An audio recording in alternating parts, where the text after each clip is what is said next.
ఇల్లంతా కూడా పొగ అలుముకోవడంతో ఇంట్లో అందరూ కూడా బయటికి వచ్చేస్తారు. అప్పుడు ఆనంద కోడలు లోపలే ఉండిపోయింది అని చెప్పి లోపలికి వెళ్తూ ఉంటుంది.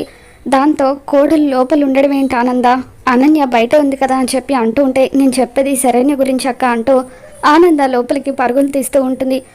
ఇక దాంతో రోహిత్ కూడా వెళ్ళబోతూ ఉంటే, మీరెక్కడికి వెళ్తున్నారని అనన్య ఆపుతుంది. పిన్నికి ఏమైనా జరిగితే ఎలా అని చెప్పి రోహిత్ అంటూ ఉంటాడు.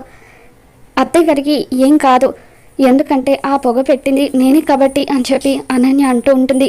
శరణ్యను అత్తయ్య గారు లోపలే దాచిపెట్టారు.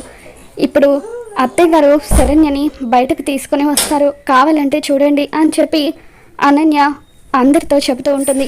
అయితే నిన్న నేను చూసింది శరణ్యనే అనమాట అని చెప్పి దర్శన్ అంటూ ఉంటాడు. అవును మరిది గారు, 100% మీరు చూసింది శరణ్యనే అని చెప్పి అనన్య అంటూ ఉంటుంది.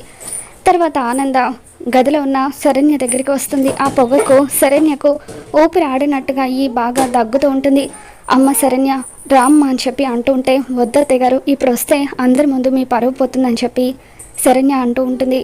రాకపోతే నీ ప్రాణం పోతుంది కదమ్మా అని చెప్పి ఆనంద అంటూ ఉంటే, ఇకప్పుడు శరణ్య మీ గౌరవం కాపాడడానికి నా ప్రాణం పోయినా కూడా సంతోషంగా చచ్చిపోతాను అత్తయ్య గారు అని చెప్పి శరణ్య అంటూ ఉంటుంది.